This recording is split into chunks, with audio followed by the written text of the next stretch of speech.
What is the Volunteer Match Network? Imagine a world of volunteers looking for their perfect match. When a nonprofit posts a volunteer opportunity on Volunteer Match, that opportunity has the potential to reach millions of interested volunteers. To illustrate the reach of our network, let's imagine that this piece of candy represents 10,000 people.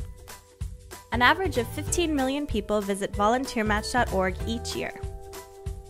In addition, each volunteer opportunity has the potential to reach 10 million pro bono and skilled volunteers through LinkedIn's volunteer marketplace. 2.6 million employee volunteers search for our opportunities from companies like Starbucks, Groupon, and JetBlue. And more than 500,000 employee volunteers from multiple corporate giving platforms have access to volunteer opportunities from our network. Since 1998, Volunteer Match has facilitated over 12 million nonprofit volunteer connections. Now that you know more about the reach of our network, get started by going to volunteermatch.org and posting your volunteer opportunity today.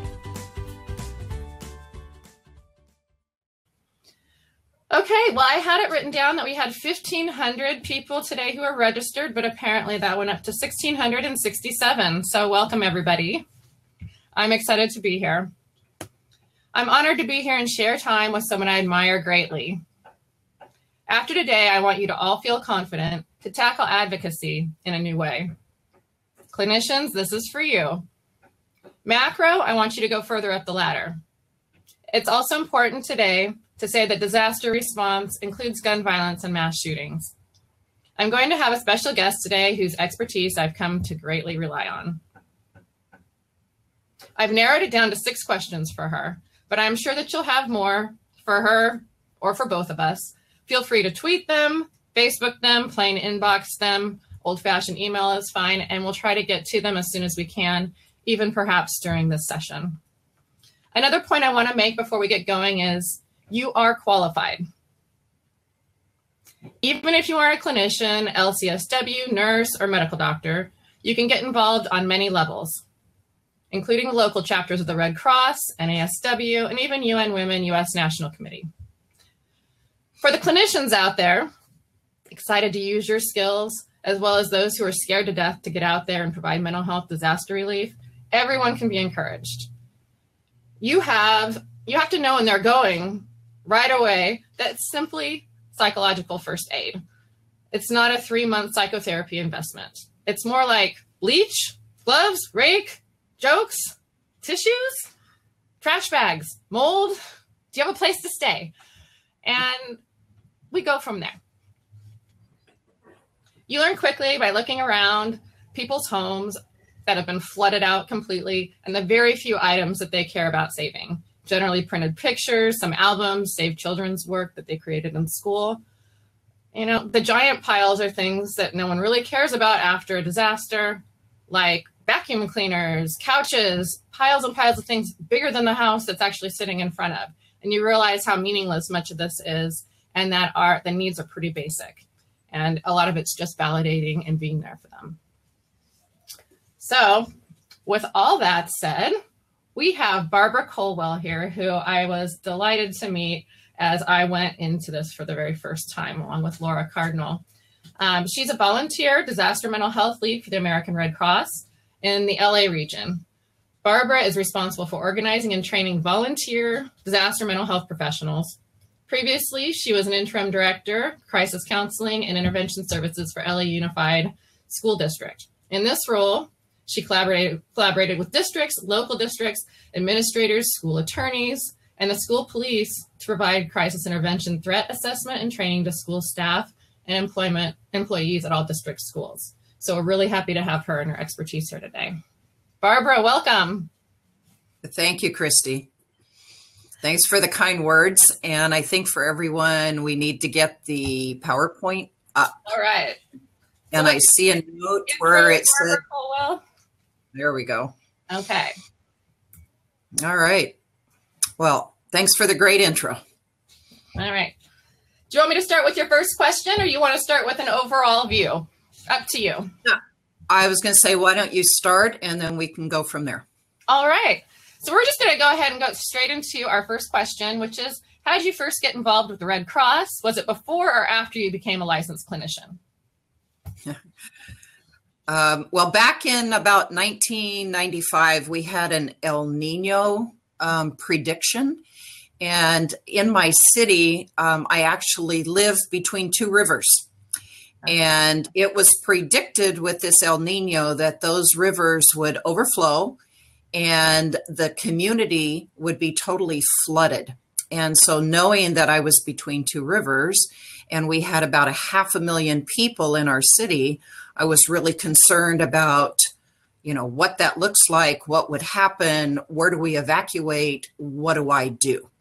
And I was talking with a friend about that who happened to be an LCSW, and she recommended that I talk to the Red Cross, who would have those kind of hopefully answers for me. And that's exactly what I did. So back in 1995, I went to my local chapter and I became a volunteer with the American Red Cross.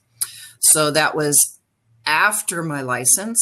And I'm still involved 23 years later. That's commitment. Thank you. You're welcome. All right. So in going over an overall view for everyone, the impact for Red Cross is that we really respond to more than 70,000 disasters every year. The majority of them are house fires or apartment fires, but we also do disasters, and looking at earthquakes and hurricanes and things like that. But that's our basic impact that Red Cross has across the nation. The mission of the Red Cross, and it's a little difficult, I think, on the slides, but you can see that there are some words that are bolded.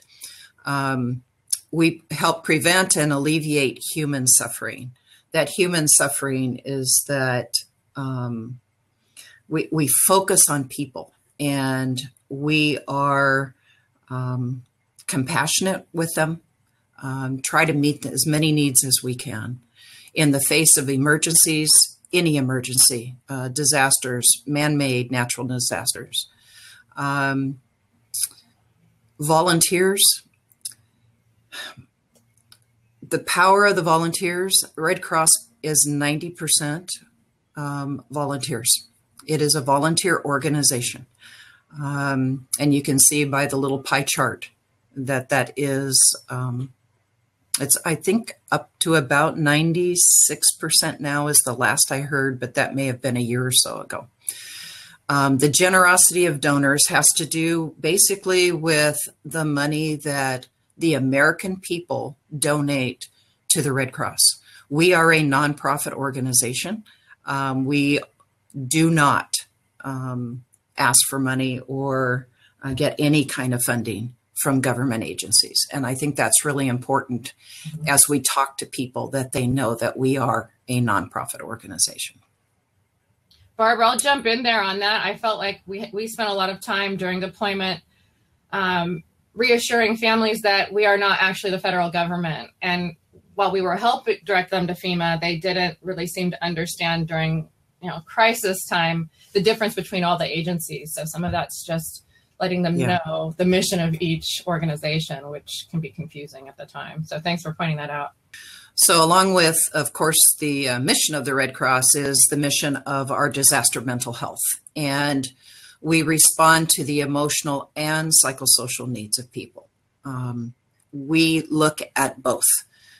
It's normal to know that we would have people who have lost homes, but it's also very important to know about the supports and the needs that they have. And so we need to look at both.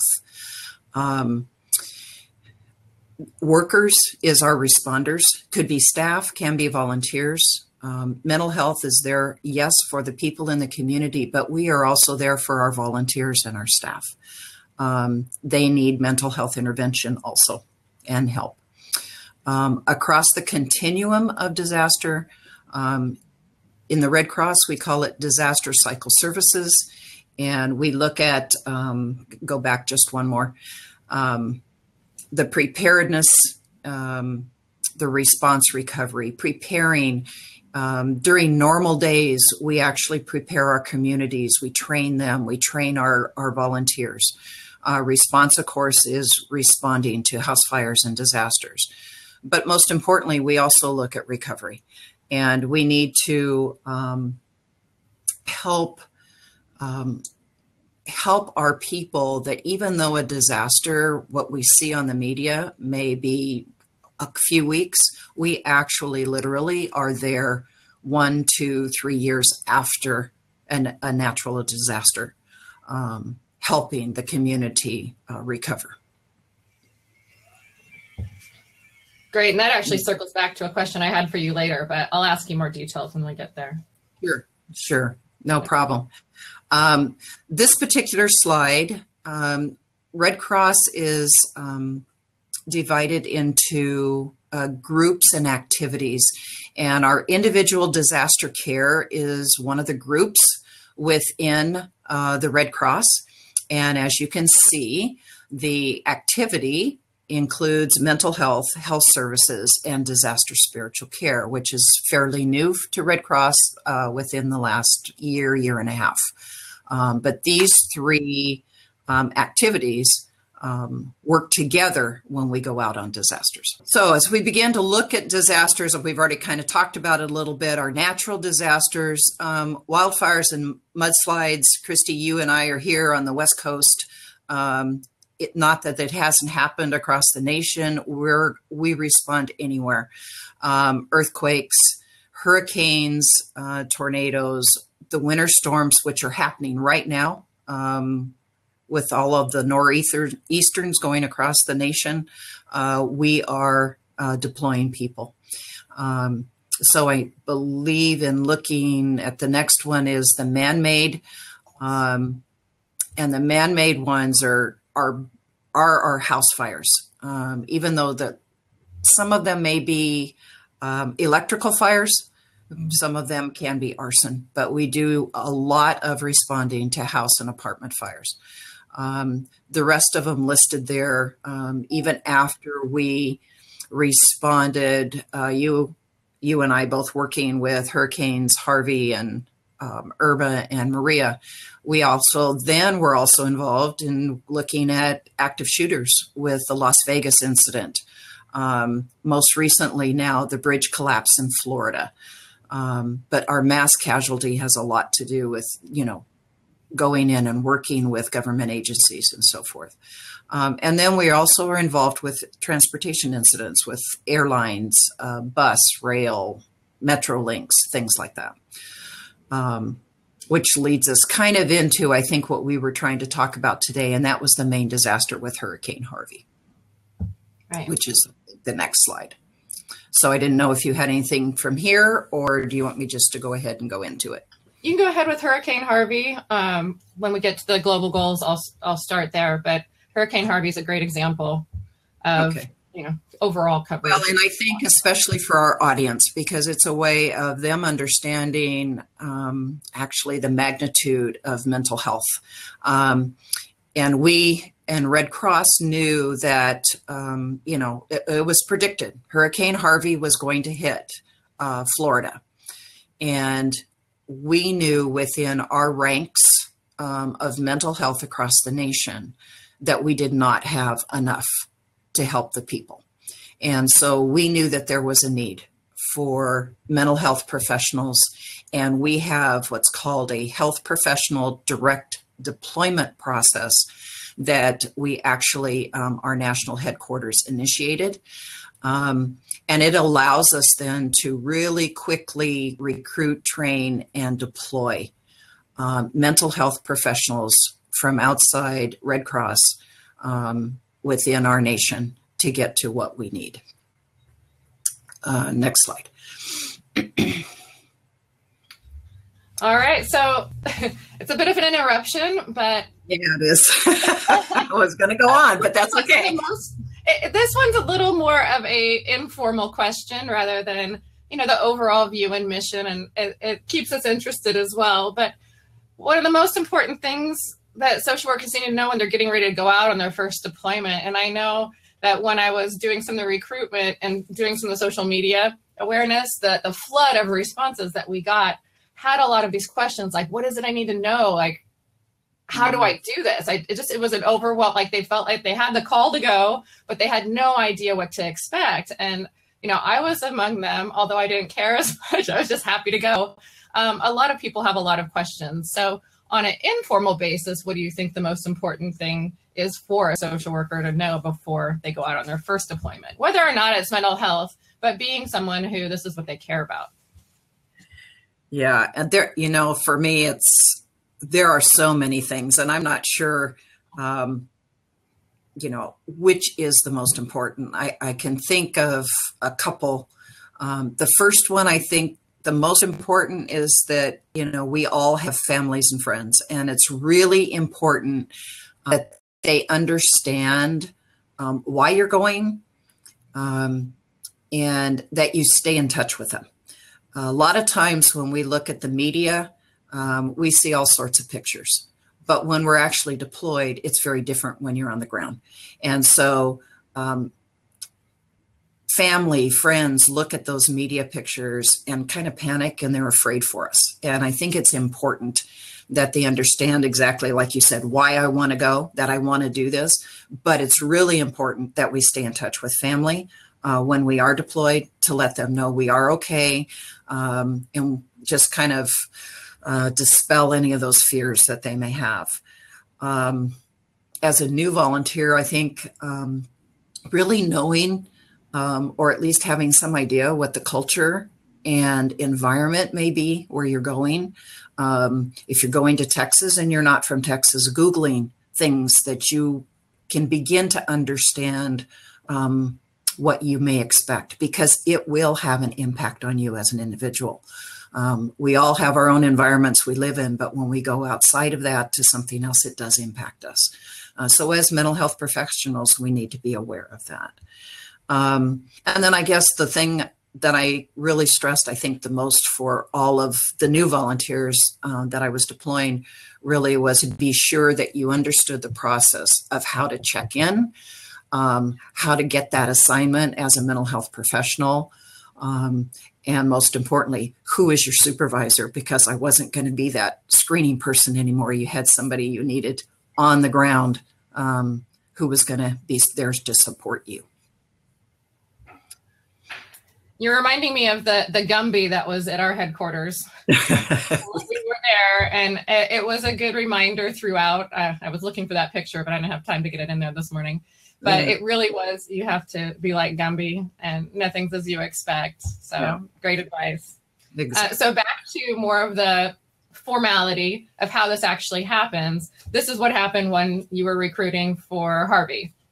Yeah, right. So as I mentioned, the direct deployment process that we have through National, it was a way of us trying to get mental health professionals. And how do we do that? And so National actually has emails of all of the national health and mental health professional organizations.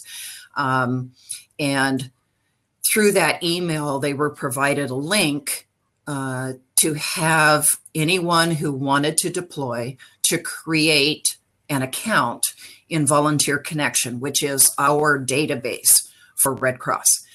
And I'm going to say within 2 or 3 days, we had over 5,000 people who responded. They actually broke our system. We had to stop the enrollment at that time, figure out how to work behind the system to work and screen those 5,000 who had applied, and do it quickly. So the process itself, which is where I met you, was that screening process. I became a screener, looking at the number of applicants that had applied. They were divided by states, and I started actually with Texas because I was one of the first screeners brought aboard, and we knew that we needed to get people there quickly. So all of the folks who had applied from Texas, we worked with them directly to get them there as soon as they could.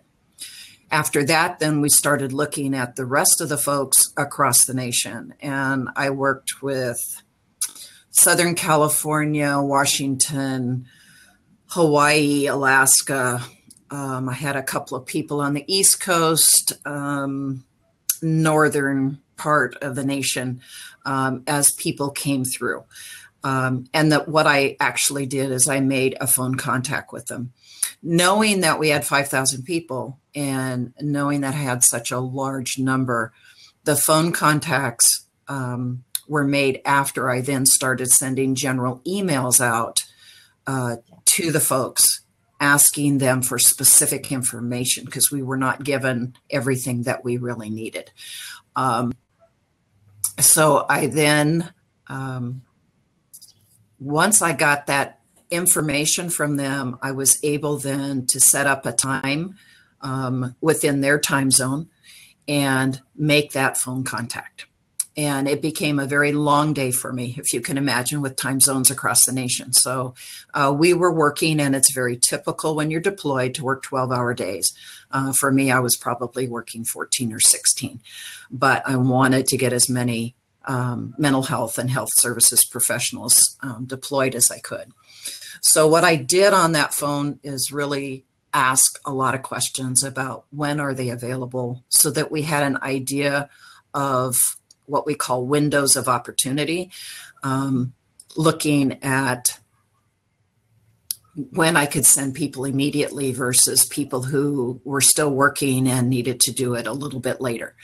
I provided them information from my experience about what deployment was like, asked lots of questions and had them ask me lots of questions.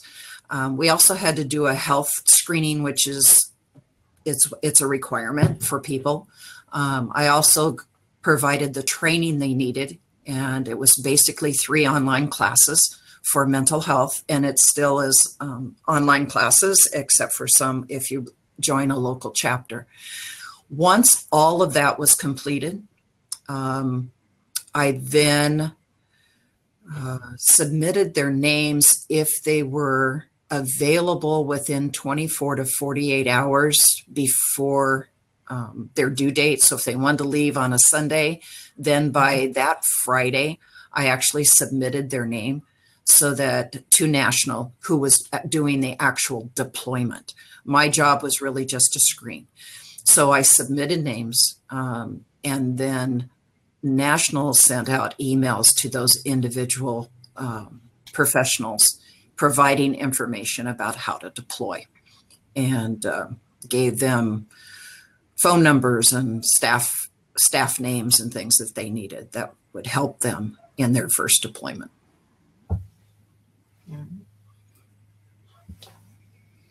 All right. Well, thank you, Barbara. I'll give you a little pause as I can't help it, but within this entire system, and while I was there, deployed myself for the first time, I can't help but see a lot of the goals and the things we're trying to achieve without thinking of the UN global goals. And we have the grand challenges for social work, which overlap. I did a separate session on that I think is recorded, so I'm not going to get too much into that today. I just wanted to make sure I made mention of it, because a lot of the issues that we deal with on the ground in a deployment disaster, especially large scale like Harvey, is a lot of what we see around the world. And, you know, I know Red Cross is around the world too, and you can speak more to that if you like, Barbara. But a lot of the things we see on screen for places where we're like, wow, that's really terrible there, I can't believe that's happening. It actually happens here too, just with some of the basics. And we don't see some of that on the news. You know, the news cameras tend to follow dramatic things and they want the stories. They don't show a whole lot about the homes and some of the things that what Barbara was just talking about with the mental health impact. We don't see that in the same way. It's more sensationalized, and the long-term effects and impacts, especially on kids, isn't seen in the same way, and the story isn't told in a way that we experience it on the ground. I know that Laura and I, especially in our team, when we were debriefing and on our way out from our deployment, we stayed one night in Houston, right, before we left. And it was jarring to come back and see the news of what we had just been doing, but it didn't feel like our experience. Not that it was untrue, it was just a very different perspective, a very different view on what we were actually doing there. And so while you can prepare as much as you can, of course, there's reality, and then there's, you know, training manuals. So when Laura and I first came in, and Laura and I had only met online. So we both were at USC, but she was in Washington State. So I'm thankful to this day that Barbara put us together, and we flew into Houston. We met at the airport, and everyone there was new. That's all I can really say about that. It was packed full of people, but it was a lot of rescue workers, military, and even the people behind the rental counter for the car services were brought in from somewhere else. So they couldn't give us directions. We had no idea where we were, and the internet didn't work. So we were trying to get a signal to try to have an idea of where we were going to go and how to get there. All we had was the shelter, the staff shelter to go to in Houston. So we got the rental car. That was a whole other thing, but we got a rental car. We drove to Houston, and we eventually found our people. And there was a lot of confusion there because there just was. It was just that big of a large scale disaster. Once we got to the staff shelter, we were surprised how quickly the Red Cross, and I'd never seen it in action before in this way, mobilizes. And so I think that was my first moment where I thought, wow, if I am personally involved in a disaster and my family's in a disaster, that's who I want to see show up. They've been doing this for a really long time. They know what comes next. The volunteer organizations that partnered on the ground were great, and they offered support, but the leadership of the Red Cross was what kept things going and kept things feeling like they weren't going to fall apart right this second. And that was reassuring, not just for the community, but all the workers too, because mental health is shorter than everybody else. We were 10-day deployments, and we were working with a lot of people who were there for 3 or 4 weeks and then coming back as well. And so they were, you know, tired and needed guidance, and having people who, you know, whether it just be sign-ins, making sure we got fed was really important. So we got there and we thought we were going to be in Houston, and Barbara warned us, you know, once we get on the plane, who knows? You don't know where we're going to end up. So we said, okay. And we got in there, and they told us we're going to be in Houston. And then they sent us over to another office and headquarters. And they said, you know what? You're going to follow the helicopters to Beaumont. And where's Beaumont? And so they got out this map. This is all we had. And this was the shared map. So we were drawing it on this little piece of paper. I was drawing it on this little note card I had. But so we're trying to get there over to Beaumont, which was, I don't know how long it normally takes. It takes a long time. It took a long time that day because they were just uncovering the roads, and we were following the helicopters in. So no one had been out there yet. And there was only one worker there who was actually staying with the clients. So a lot of what we learn in clinical social work about how we work with clients goes out the window for things like this. You know, not only are you sharing space and living with clients, in this case for this woman, she's trying to give them mental health services and sleeping in the same room. So, you know, there are a lot of things that just are not what we're trained to do, but we're well equipped for, if that makes sense. We got to Beaumont. We stopped at a Denny's. That was one of the only things we saw open. A lot of the gas stations were closed. We were told to fill up as much as we could before we got there. And as soon as we got to the headquarters in Beaumont, we walked in and we thought we were going somewhere else, but this was the sign when we came in: staff shelter, go to the Civic Center. What does that even mean? But we didn't go straight there. We had to dump our stuff behind a cabinet, and we went immediately out. So you really have to be prepared for anything. We thought we'd go get settled, figure out where everything was, but no, we just dropped our stuff off and immediately started working. We didn't go there until late that night after our first shift was over. So we just jumped straight into it, and everyone told us by the second day, you'll feel like you've been here for a long time and you'll know everyone well. And that was extreme. That was true in the extreme. And I was grateful for that. We had no showers. So this is one of the things that, you know, Barbara had warned about. There's also reality. So after traveling for a long time and not having a shower, you really would like a shower after all of that, but there were no showers. And even if you could get to a shower, the water was so contaminated that it was unsafe to get into it. Right. So we like to think, especially in the US, we know about Flint, Michigan, but we hope that all families have access to clean water, right? But we don't get that guarantee, even in the US, even in normal times, especially during disasters. And we end up being really grateful for these. These were everywhere in these like boxes. And I was like, what's this, beer? No, it was donated water from Anheuser-Busch, but we used it for brushing our teeth because you weren't supposed to drink the water. And on occasion, we even washed our bodies with it, as long as there was enough water around. And I will tell you, you know, it was difficult, but I think a lot of us most of the time felt like we're only doing this for this period of time that we've dedicated and volunteered our time for. Everybody else here is going to be doing this for a long time. This isn't going to get fixed this week or next week. And so it gives you a lot, and also gives you a sense of empathy that you wouldn't otherwise have as just being a professional who's cleaning themselves up at a hotel with their hot showers. You're living in a shelter too. And that often went a long way for people who were upset or not really speaking when they realized, oh, you're sleeping in the Civic Center. Okay, you get this. Like this isn't easy, and this isn't easy for you either. Thanks for coming.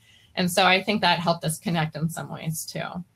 What I saw on the ground, I know Barbara's got an overall view on the pros and cons of working with small agencies or volunteer groups during a large scale disaster. Like, what do you see as being the good parts of having a lot of groups around, and also the cons? Barbara, I'll leave that with you. Before I answer that question, Kristie, people are asking, is there a way you can maximize the slides? Because they're a little small for them and they may not be able to read it. So you have to tell me, because I can't see anything. There you go. That's the full slide. Yeah, that's the full. Yeah, that looks better. Okay. Okay. And I'll post these later as well. So you just tell me and I'll keep going. Okay. That'll be great. Yeah, because I'm trying to look at questions too, and I know we'll get to them towards the end. But the PowerPoint slides and stuff, Kristie, I'm sure we'll make available for everybody. Okay, so pros and cons. Wow. I think, how do I say it? Let's start with the pros, I guess. Through our mission, there's just so much that the Red Cross can do, from what I had talked about at the very beginning. So we really rely on other agencies, small agencies, volunteer agencies, nonprofits, to help meet the needs of people. And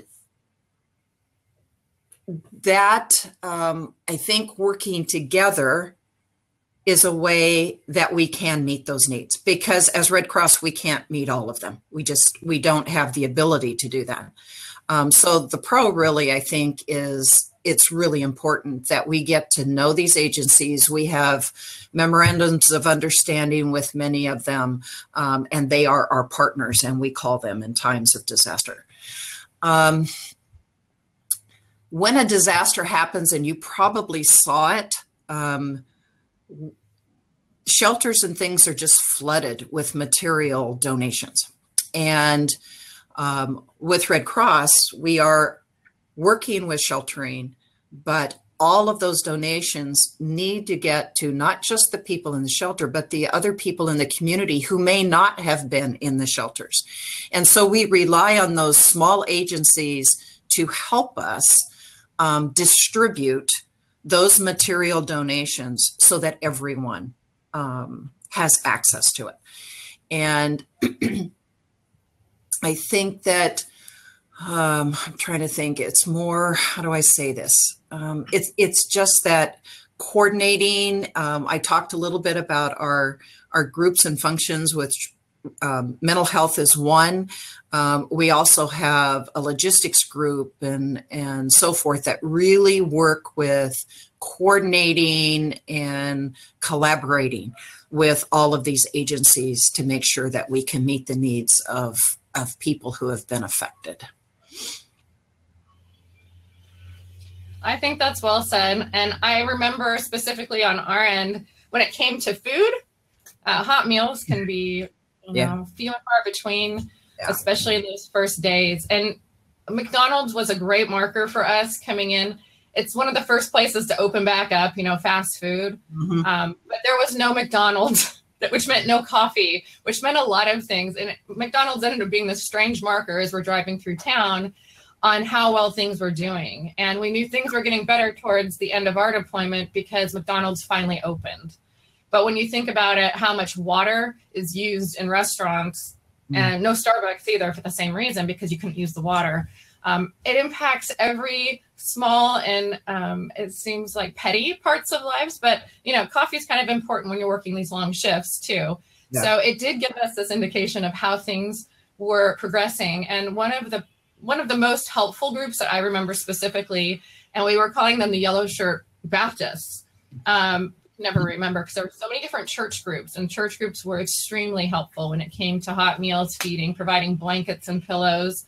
And then they were definitely the saviors of the staff shelter in Beaumont, because they brought a trailer of showers there towards the end of our deployment. And it was amazing. I mean, we had the Civic Center full of staff, and there were only like 4 showers, but everyone was so nice and took their turns, and they actually brought laundry too, which when you're working in contaminated areas covered in mud and a lot of things that smell very bad and it's community living, it was a big deal. And so there were very kind people that came along in these partnership organizations that made not only those who have been going through this as the victims of a disaster, but all the workers who are coming in.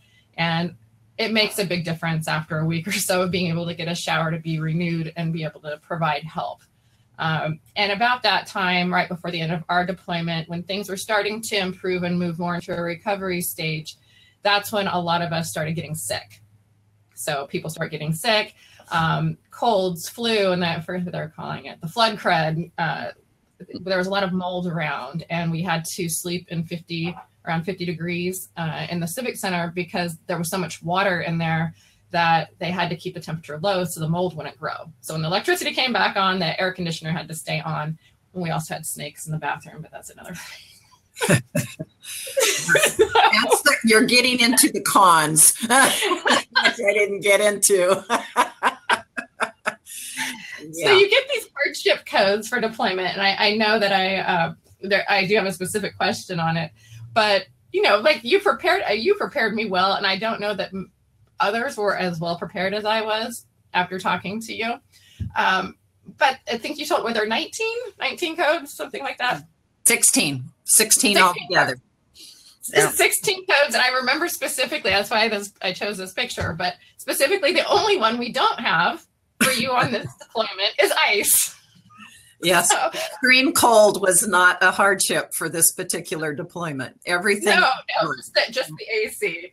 So I thought my face was icing over, but no, seriously, it was a lot of codes, and it screened out a lot of people, I think, and I've talked to a few people over this last week when talking about doing this presentation coming up, that they were actually, after hearing the hardship codes, decided they weren't going to go do this one.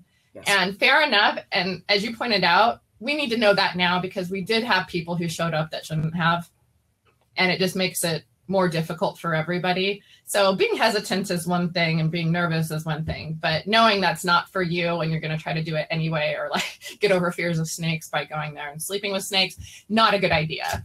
And so just before you go do something like this, if you aren't used to harsh conditions, I wouldn't recommend going for one of these right off the bat.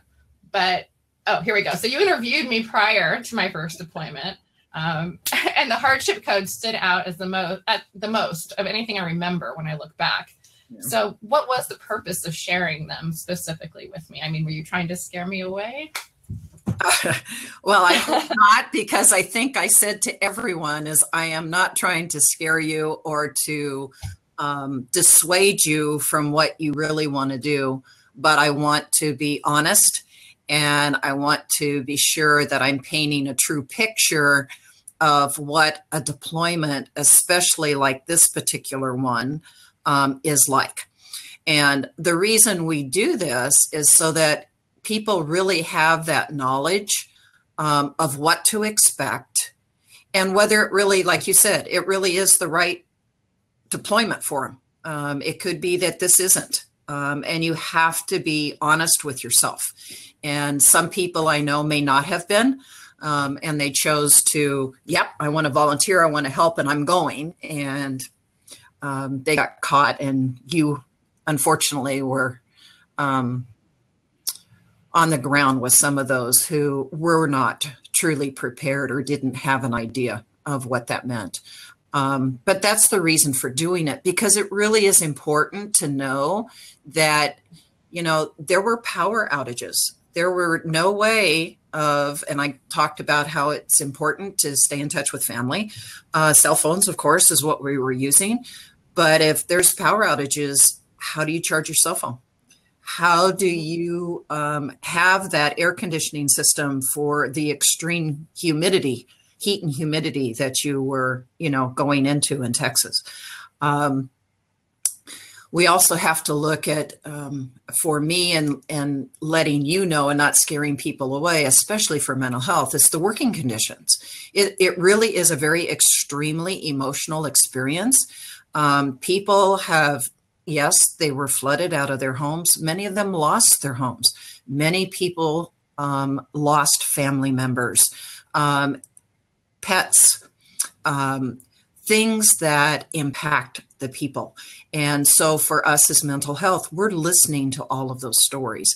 And it is a very extremely emotional experience, even for those of us that are licensed and have private practice or working in clinics and work with people all the time. It's very, very different, and it's very, very intense. Housing, as you mentioned, was the key thing. Where do you go? And you are in a shelter very similar to what the clients are in, but separate, with a lot of staff.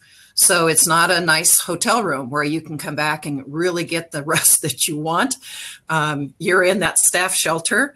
And as mental health, we've already worked our 12 hours, maybe 14 hours, and we're coming back to just kind of crash and get the rest we need so we can go out and do another shift. And then you get people in the shelter who want to talk to you, and you're spending more time doing your mental health and not taking that time for you. And so it really is important that people understand the intensity of what that means, and the long hours that we have to work. But I think also the other thing, and I think you probably experienced it, was just that having to stand on your feet, walking around. We don't have a desk. We don't have an office. We are what I call, and tell all my volunteers, mental health volunteers, is we aggressively hang out. We walk around and we talk to people and we see how they're doing, and we try to meet the needs, immediate needs at that point, whether it's food or restrooms or whatever they may need. We're constantly on our feet. And so it is important, and I emphasize self-care, that we have to take care of ourselves, because if we can't take care of ourselves, or we don't take care of ourselves, we certainly can't help the clients or our staff and volunteers on top of it. I agree. And Barbara, your voice was in my head, I'd say 3 or 4 days into the deployment, because I got tired. I had Laura, which was really great for debriefing. And I know you were thinking about that ahead of time. I mean, we were 18 inches from each other. So we knew each other from online and from a very large faculty, but we hadn't who do you spend that kind of time with? But we were on cots next to each other, and it was helpful to have that. And we would remind each other of certain things, and to just disconnect too, because it was getting to be a bit mentioned. It is hard because we want to help support the staff, especially those who are there for a really long time. So we're supporting people, and there's, some drama that happens with anybody who lives together for a period of time under stressful circumstances. And the longer they're together, there were, personality conflicts and things like that. But it can be a lot after the end of a long day, and you're really dirty. And so I know that around day 4 or 5, one of the colleges had offered their locker room showers to us. But that was a whole thing. So do you want to shower? Still contaminated, just keep your mouth shut. So you had to opt whether or not you were willing to risk taking a shower. I just really, really wanted a hot shower. And we actually had to take one of the vehicles out. So we started doing carpool to the showers and just kept reminding everybody to keep their mouths shut. But you did feel a lot better after having a shower, and that was before the shower trailer came. But after that, I remember after I got the first shower, I realized I really need some downtime, even though I can't ever be alone. So I did bring over-the-ear headphones, and I recommend those to anybody. And sometimes I honestly, I wasn't listening to anything much of the time, but it was an indicator, like what you try to do on airplanes, of, hey, I'm on my cot. I'm just trying to, veg out a little. And it did help keep some from coming up over and over. As time was going on, we saw people building, and Laura and I would look over the balcony because we were sleeping up in the balcony, and they were making their own little shelters out of giant boxes from all the donations. So there's really big boxes that come into the center, and they were building little walls around themselves. I think just far started looking like a shanty town, but you can see the coping happening as you're going. And, you can judge whatever you like while you're there, but people do what they have to do. There was even a group having to sleep by an ATM machine that beeped all night. And that would have driven me insane. So I'm really glad that I did not sleep next to the ATM machine, but everybody had their thing. Yeah. So one thing that I know that I picked up on while I was there, not only the massive size and mechanism of the Red Cross, but how infrastructure works. I mean, we talk about it in a vague way. In social work, we don't really think it's our area, but it is. And it's when there's infrastructure breakdowns, whether it be the roads or our technology, it's hugely impactful, not only for just regular living, it's mental health. And so even when we were there, when the Red Cross dropped their $400 program, which was just direct financial aid, no questions asked, you just basically address, zip code. If you lived in the area, they're giving $400 just to help with whatever. But trying to scale that and get it to work was a whole different story. So I know that we got some bad press on that, which was frustrating for us, especially when we were done with our deployment, seeing some of the headlines on something that was meant to be good. But it ended up being stressful because it wasn't just the Red Cross website that broke down, which it did. There also wasn't the infrastructure for the local area. We didn't have the networks up. So you'd have your phone and you'd be trying to enter your information. It was pretty basic, but it wouldn't go through. Or it'd say you have a signal and you don't. And you've got 1 million people. You had 1 million people trying to apply for the same thing at the same time. And so a lot of our work there in the last couple of days before we left that deployment was just reassuring them that the money was there. They had a month to get on there, maybe give it a couple days. Otherwise, they're going to suffer more frustration from the lack of infrastructure. And it's really nobody's fault. You want to blame somebody, but sometimes it's just about the basics. And people calm down in an amazing way when you're handing them a bottle of water or a bag of Fritos, sadly. So here, food, snack, it's going to be okay. Everybody's with you on this. And this is part of our grand challenges and supporting infrastructure upgrades. If we do it before these disasters, we saw it in Puerto Rico, it will make recovery a lot faster and a lot easier. So as social workers, especially on the macro level, we need to be aware of who's in charge of some of these things because it's going to impact the mental health later. And we do a lot of that's not our area. But when you work in disaster recovery, you start realizing it's all our area and all impacts them. They're more worried about getting on the road or their car functioning and some of these things that are infrastructure related, or they can't even call into their boss or they lose their job over this. It's all related. Right. So we put together how to volunteer. Barbara, I believe this is your slide on how to volunteer. And I know they're shifting things around and upgrading the system right now. So you can go over this one. Well, I think if anyone's interested, the very first link is the national database. And so what it does when you click on that link, you actually then create a Red Cross ID. And that once you submit it, the application goes to an intake center. And then looking at where this application is coming from across the nation, it is then disseminated to the appropriate chapter or office in the state in which you reside.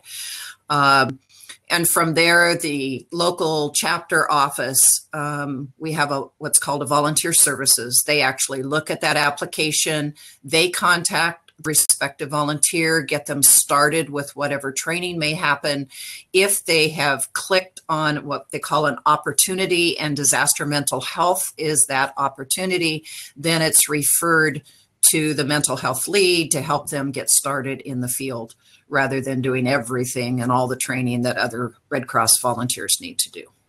So I highly recommend doing this prior to the rush of a disaster. Exactly. And it is working now. Yes. Right. After you. And the last slide, and I'll share that, I'll tweet it out too. But I've got a couple of places where I've got all the links in one place for you. So if this is really your thing, I've got you covered. Don't worry about having to write all this down. That link there is the very first training. Someone had posted this, and I believe it was a Global Goals on the grapes. And when I saw them, it reminded me very much of being in the staff shelter. And one of the complaints, and I wouldn't say, I don't know if complaints is the right word, desires, wish lists. People start having these conversations about when they get home or when things get better, the thing they want to have. And the things we were wanting to have were fresh things. Mm-hmm. Hot food was one thing, but the other thing was fruit. And occasionally they'd send some bananas or something, but really we're talking about things like grapes, and I didn't even eat grapes at home really, but these are the things that we wanted because we didn't have access to them. It's a lot of packaged food, which we were grateful for. But, after a lot of days of granola bars and the same spaghetti, it got to be a bit much, and you're just hoping for some variety. But you know what? This is one of those things we don't think that much about in disaster zones, especially when the cameras have moved on. We like all of the pictures showing the wreckage, but some of these things and it affects people's health. So if all you can have is prepackaged food and snack boxes, that's going to impact your health later on, especially those who are more intolerant to things like sodium, because a lot of the packaged food has a lot of sodium. So, and that's a lot of people when you talk about diabetes and heart disease, and we were in the South. So there were, dietary restrictions with no way to feed people without those taking the risk of eating the food. So there's all these things that we don't really think about until we're all put in the same spot and having to deal with it on a case-by-case basis, but on a massive level, if that makes sense. So the changing environment impacts and changes everything else around us. I switched these questions around just because of the order we were going, but on the topic of Puerto Rico, I had a lot of people, Barbara, ask me ahead of time, ask her about Puerto Rico, like, what could we have done better? Not necessarily the Red Cross, but as social workers, or however you want to answer it. But I know a lot of us feel like we were failing Puerto Rico, but the damage was so massive. Yeah. And I know electricity was an issue and keeping workers safe. But what can we do, in your opinion, when they're not getting what they need? Well, for me, it's, as a humanitarian organization, we do advocate. And whether you're part of Red Cross or not, advocacy is important. And I think for us, if you're actually deployed, and I'm sorry, I took this kind of as a deployment thing through Red Cross, it was really, when you're on the ground, we actually are the eyes and ears of what all of the people are telling us, whether it's the clients or even the workers out in the field as they're beginning to, drive around and work with those communities. You hear things and you see things. And it's important then that we take notes, we report it, like to our supervisors. They go in and work it up through kind of our hierarchy, if you will. And going back to national, we partner with FEMA, with our government agencies, anyone who, works and advocates like we do, we give them all of that information and look at those agencies that can mobilize things as much as they can. But it really is more of an advocacy that we do in helping folks. But I can tell you that even though things are happening now in Puerto Rico, mental health is still there. I'm really thankful about that. During disasters and their aftermath, we often forget that children may fall behind in school or lack transport even if the school's reopened. And I know they're struggling with this in Puerto Rico too, but there are a lot of things happen here, and it adds stress to the parents, it adds stress to the kids. And we have a lot of really poo-poo ideas sometimes when we're trying to help out families. You know, they're trying to get mold out of the kitchen. And then we also want them back in school if it's public school because of the laws. And the schools need the funding, so they need the head count there. And so there's a lot of these little things that end up causing a lot of stress and anxiety because you don't want your kids to fall behind in school, but you lost your car. Or the only way to get there is, you know, some kind of public transport, but they have a baby at home, and it gets really complicated. And so there's no simple case management in these disaster zones, and it doesn't get repaired right away. And so if there's no job to go to, and it takes time to get some of these finances in order or to get the assistance they need. So it may be a month or two that kids are out of school. And that can be tough. And it's hard to just make up at home and do some homeschool when you've got all of the other things happening at the same time. And so this is one of our grand challenges, global goals, all of that is making sure kids are getting educated. And that's not just here, it's around the world, right? This is something we look at when we're talking about places other than the US, but it happens here too. And so when we're on the ground and a deployment, this is one of the things we need to ask about. You know, how far away is their school? Are the bus systems working? Do you have a car? Are you getting, you know, what's the plan for getting transportation? And that might be something we can help with. But if we don't ask, we won't know. I worked with about 35 grad students and graduates with mapping. And I don't know, Barbara, if you got involved in this at all, but even my 5th grader jumped in on this, and it seems like something that's kind of complicated, but it's not. So for the people who know, and some people are self-aware enough to know, I can't do this kind of thing in person. But the thing you can do is help from afar. And so this was mapping in Puerto Rico. That top right picture, as you see the baseball diamond there and a parking lot. And so you go through and you're drawing from satellite photos places where it might be, it depends on what they're asking for. I think this one was a Red Cross requisition, but they were asking basically, are there places for helicopters to land? And they want to make sure they get to the houses. So when you arrive at a disaster zone, and I wish that we had this because we came in behind helicopters and a lot was underwater. If you're looking at an area like this underwater, it doesn't look like this. But if you have a map like this, you can see, okay, there are 1, 2, 3, 4, 5, 6, 7, 8, 9, 10 houses on this side of the street in some kind of outbuilding, and it's up a little bit higher than the rest. So we might want to check that outbuilding or have the helicopter go over there to see if there's any survivors, and also check Facebook. So Facebook groups, especially in the areas along, what do you call that, where all the oil things are. Anyway, it's like the row of oil. It's where all the underground pipelines are. And that whole community used Facebook and saved a lot of lives. So in their community Facebook groups, they were saying, look over on street A, Joe is upstairs. It's the only room that's not flooded, doesn't have a boat.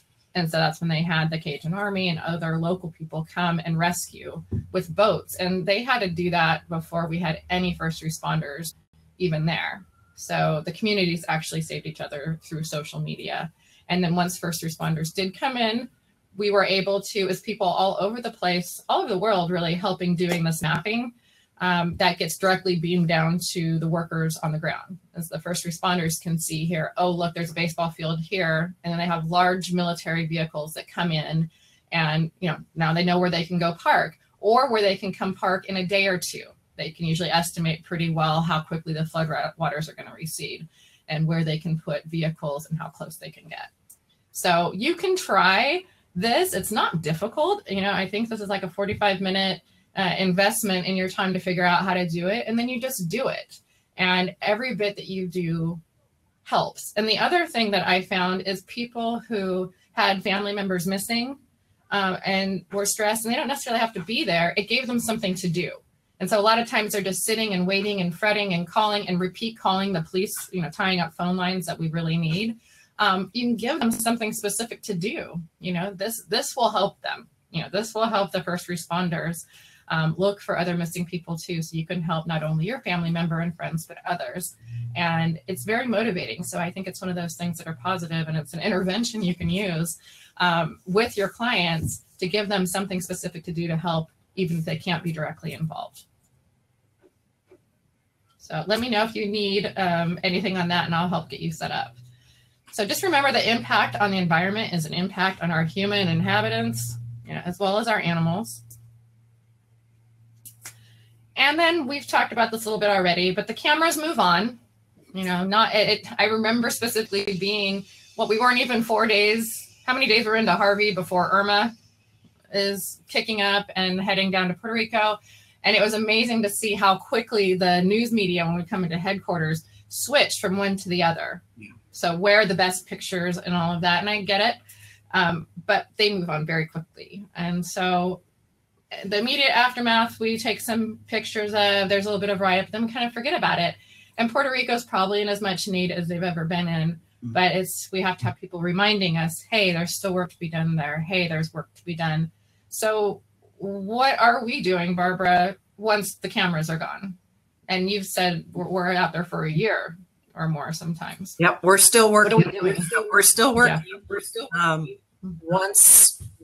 once those cameras moved to Florida for Hurricane Maria, you were probably still on the ground. Other mental health were on the ground.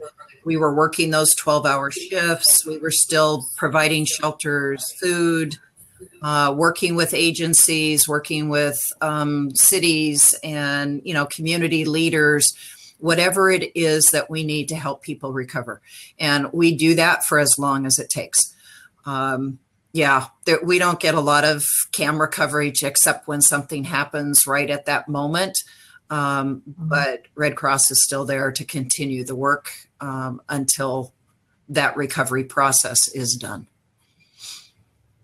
And I think you're bringing up an important point for us as social workers in this audience, specifically that I feel like we've gotten a lot of our education, unless you've worked in a disaster zone, we get a lot of our education from television, right, and the news. So our idea of recovery turnaround is not realistic. So I think that we believe we're going to go in there and do some, rescue everybody up and it's going to be fine in a month. And it's not realistic. And we know that on a certain level, just from our, our training and our clinical training, but we don't realize how long of a recovery period there really is, and all the mitigating factors, especially in mental health, related to employment and housing and the things that we think of as case management. Those are going to be the things that are going to be long-term specific care. And we don't really train for that. And so I think that this today has been great for opening that up to others, that disaster recovery isn't just about helping in the moment of, everything's going crazy and the immediate aftermath. It's helping everybody actually get back on their feet. And if they had issues prior, and what I found with, shelters especially, the last people in the shelters probably needed a shelter before this even happened. And so there are a lot of people who end up needing more help than they needed in the first place, but they already needed a social worker. They already needed interventions. They already needed housing. And so it just makes our jobs a little bit more complicated. But if we go in knowing that, I think we can make a much better and bigger impact. So this has been really helpful, Barbara. When we talk about practice, we tend to talk on micro, meso, and macro levels. And when we're talking about Puerto Rico or any of these disaster zones, on the micro, it's the obvious things we think of as being clinical work. Fear, grief, shock, how are you feeling? This is kind of what whether it's the first responders, or if you're in a medical tent, or you're out on mental health out in the field, you're helping them go through this part of it. They might be fearful because someone's missing. They might be suffering grief because they lost someone or they lost their pet, or they're just in simple shock. There's a lot of that. People just standing around kind of in shock, can't believe this happened. And a lot of those comments like, but it was just right there, talking about their house. Or, but I just saw them yesterday and everything was fine.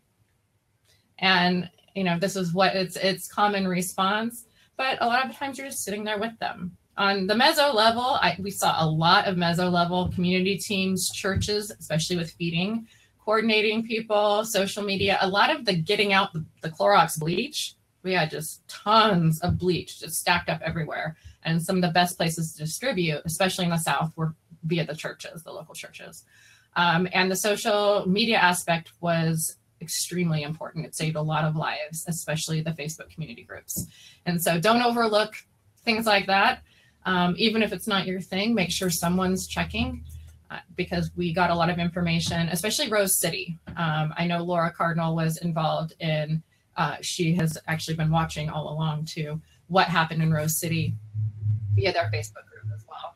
On the macro level, I know I had to step up personally a few times, talking to local and federal representatives who didn't seem to know exactly what was going on or what was needed, and or they just were getting information from the news. And it was helpful to connect directly to those offices, and even talking to staffers. You know, we talked to you about that when you're, you know, championing on the Hill, like many of you are doing today. But the other part of it is saying, hey, did you realize XYZ is happening? One of the things that was happening too is that landlords were, specifically in Beaumont, were demanding rent money for places people couldn't live in. So that I got involved with that, but they said they would get rid of all of their things. So say you had a second or third story apartment and all of your things were there, but you weren't allowed to go back in because of the flooding and everything's taped off. So the local law enforcement won't let you back home, and you're staying in a shelter, and you've lost your job, but you can't pay your rent, but they're going to get rid of all of your stuff unless you pay the rent. So there's a lot of sort of ransoming things going on, and there are policies in place, at least in some places, for this, but no one was enforcing it. So I ended up talking directly to a landlord and things like this. So it ends up being micro, meso, and macro level once you get involved in cases like this, but you know it's happening to a lot of people. And what we found out is it's pretty common that this happens. And so these are things to help advocate for and watch out for with your clients, because it makes a difficult situation unbearable. One of the upsides of a large disaster, I noticed especially in the large communities, is when there's a house fire, you suffer on your own pretty much after. The cameras aren't there usually for someone's house fire, but the neighbors come, they bring you casseroles, but you've got a long recovery period. In a large disaster, everybody's kind of going through it together. And one of the things that I found very cheering, it reminded me of a barn raising, were all the neighbors in larger neighborhoods, you know, sharing wheelbarrows. Not everybody has a wheelbarrow. Bringing leftover food. If someone ordered a lot of pizza, they found the restaurant that was open, they shared with their neighbors. So there was a lot of gathering and pooling resources, which I found encouraging and beautiful, and it helped people connect in a way they hadn't been connected before. And so there's definitely the bright side of disaster recovery. This last slide has a lot of the resources and references that we've been talking about. On Medium, I put together one of my personal coping mechanisms was at the end of the day, what Barbara was talking about. I would type up on my phone if I had the charge. I brought a backup charger with me, bring a couple. But I typed up kind of my overview of the day, and it helped me be able to connect to people who wanted to know how I was doing without me having to pick up the phone and talk. Because the last thing I wanted to do at the end of the night was talk to anybody. And I had to save that for my kids. But it is a good way to not only process, but share some of the overviews and what's happening. And then people are reassured that you're okay, and they feel like they know what's happening there. And so I transferred all of those to Medium. So there's posts there if you want to know what it's like to be there. I put up the global goals, a general view of all the things that we're talking about. We've got the how to become a disaster mental health volunteer that Barbara was talking about, and I also put that in a tweet, and I'll put it on Facebook as well. USC did a blog when we were over there with some of our basic experience and some photos. The mapping thing, I gave you the basic, and I'm sure you'd be confused, but if you really are interested in that, I will help you get set up. But there's the basic website right there to get you going. And the public Facebook post, I'll also post up there, has all of the links that you need to get going. And that's where we reached, Barbara, 25,000, I think, in 3 days before we crashed with the 5,000. It kept going. So it was pretty amazing. it's harder these days to get things shared, but that thing was shared so many times. It was just that little sign that says sign up here. But yeah, 25,000 in a couple of days. And that was via 2 posts only. I didn't even count up the rest of them. So those were just the 2 main posts I'd put up on my public page. But it was really exciting to see people really respond to that. So I know there's that interest there, but I think there's also fear and not feeling like you're trained well enough. And I can give you 100% reassurance, and I'm sure Barbara can back me up being she's been there for 23 years. But Red Cross does a great job of training you. And they've been doing this for a really long time. So you don't need to pay anybody anywhere. You don't need to take, year-long class to learn how to do this. You're having to rely on the skills you've learned. And then you do need to learn some specifics for being on the ground there. But, a lot of it's come as you are, and you get a lot of support from each other. So let's see. Trying to get out of here. All right, so, I see some questions over here. So I'd like to take this last couple of minutes to leave it open for questions for anybody who has questions for Barbara especially. Well, Kristie, I see one. It says, for the services you provide to first responders, is there a difference between the Red Cross model and CISM model, the Mitchell model? Red Cross, as you come in for mental health, is basically it's an immediate intervention. So we do a lot of crisis intervention. People, of course, are trained in the Mitchell model. They may be trained in EMDR. They may be trained in a number of different areas, but we do not use those. It's kind of a don't in Red Cross. We don't have the time. It's not a therapeutic setting. We just cannot do therapy. So therefore, it really is doing that crisis intervention with that individual as we talk to them. What is it that they need? How can we help them? Looking at their sleep patterns and their eating patterns and just that immediate focus. Well, and you also have to remember, I remember reminding a few new people who came in, because the second wave came in as we were going, and they all just seemed so bright-eyed and bushy-tailed and ready to do therapy. And they didn't have Barbara, I can tell you that. And what their expectations were of what they were going to be doing versus what you actually are able to do were very different. And I think I got over that by the second day. Wayne was great. Do you know Wayne, Barbara? He's a Yale psychiatric professor. And I was amazed at what he was able to manage with all of us. But he gave us some good advice when we first got there as well. But you can't, if you focus on doing therapy with the one person you know really needs it, you're missing all of those other people sitting there. And you can't possibly reach all the people you need to reach if you're doing that kind of service. We were already short in the first place. So, Barbara was not sleeping much, trying to get enough of us out there to help.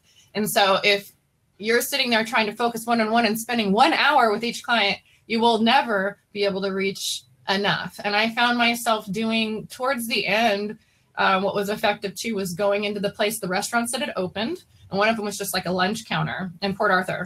And I was just standing in there talking to people because their biggest stress was the $400, basic infrastructure stuff. And so I started doing more group. So basic needs for the group. And I started realizing it wasn't so much about how they feel, it was like what they could do. What can they feel like they have some kind of control over? Okay, this is what's going to happen. I want you guys to stop refreshing that, because not only are 1 million people trying to access that thing at the same time, every time you refresh that, you've added to it. So now it's 5 million. And it's just crashing the system over and over. So please everybody, let's just give it a break. Okay, everybody good with that? Let's give it a break. And it worked really well. And there was some laughter, making jokes. After a few days, you feel like you can because you've been there long enough and you understand some of what they're feeling. But some of it's just saying, hey, it's okay. This is normal. It's going to take some time, but we're here and we're going to guide you through this. Hey, here's a number, whether it's your number or the headquarter number, call. We don't have any information right now, but we will soon. So I think that if you know that going in, it will be helpful. Wayne did tell us stay in your lane, because we did work. We work with spiritual care. We work with medical, and we would go out in teams. Often we were out with even feeding teams. So people have their own specialties, and, you know, don't step on each other's toes. And so often we'd go out, we'd find out someone needs their meds. You know, they washed away in the flood, but they really need the medication they have. It's life-saving. And so we make a referral, we can help follow up, but don't take over their job. You know, we have nurses and such that do help with that. So know what everybody else's role is too. It's important once you get there to figure out who does what and then not do their job. That helps. Right, and working with Alyssa, good comment. Yeah. Our roommates were military. And so we had a lot of interesting conversations there, and you learn a whole lot from each other. So we had people who drove the military vehicles, we had pilots, and those who'd actually lost family and were on the search and rescue. So it's important while you're there, those are the things you can't prep for, but you learn a lot from each other and supporting each other in what you see. Yeah. And just for Alyssa too, I think it's the debriefing itself, the Mitchell model we do not use. Like Kristie said, it really is talking. We use psychological first aid, the 3 R's, and you're taught that in your online classes. And it's not just mental health. I mean, we teach the classes to our volunteers so that they understand about reactions. They understand whether people are resilient or not. But it's just trying to meet those immediate needs. The debriefings itself are done usually by their departments and the folks they call in to debrief them. Yeah, and Barbara, I can't tell you how I'd say about day 5, when things were just starting to feel like, okay, we're making some kind of progress or headway here. We were in neighborhoods where the food trucks would come through. So they'd come out distributing, sometimes they're, you know, mops and buckets and bleach, and it might be Subway sandwiches, whatever restaurant's open that donates, distributing food. But even for those who didn't necessarily need it, what I heard over and over is when they saw the Red Cross vehicles coming through, they instantly felt better. Even if they weren't doing anything specific for them, it was just a sense of help is here. And so I did find that wearing, you know, the camisole is what I had. And by the way, I didn't even have a badge. Remember, Barbara, I got this badge that I'm wearing today. Finally, after I've been deployed and come back. But we did get these, I think they're the nursing camisoles or something, but they were out of everything when Laura and I got there. And there were some really well-seasoned workers there with every possible pin from 9/11 and Katrina, and we felt so out of place being first-timers because we were one of the only ones who showed up in that wave as first-time people.